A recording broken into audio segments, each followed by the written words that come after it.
Chapter 1 begins the foundation for what interpersonal communication is really about. And the first thing we need to do is contextualize interpersonal communication as opposed to some of the other formats that maybe you've heard about. The first thing you may have heard about is intrapersonal communication. This is communication that is internal to just you. Think of it as your stomach growling and communicating to you that there's hunger and you need a Snickers right away. Or maybe guilt or thinking about something in your head. The key component of intrapersonal communication is that it's solitary. There's only one individual, and that's you who's involved in it. The second format is interpersonal communication.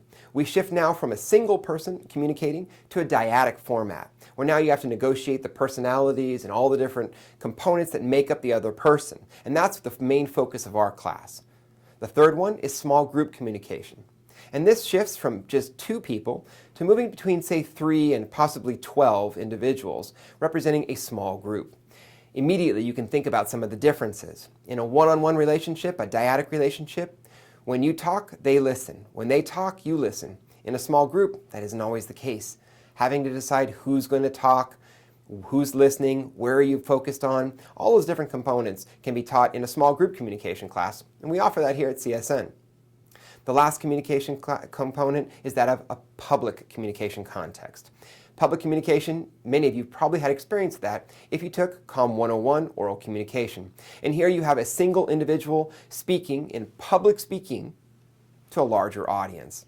And those 4 different contexts, intrapersonal, interpersonal, small group, and public communication, primarily comprise the different contexts of human communication.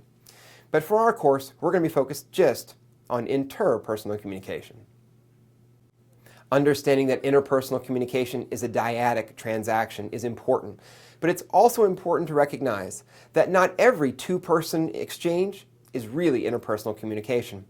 Your chapter talks about a distinction between interpersonal communication and impersonal communication. Impersonal communication involves when it isn't 2 fully realized individuals. For example, on my way to work this morning, I stopped at a local gas station to fill up.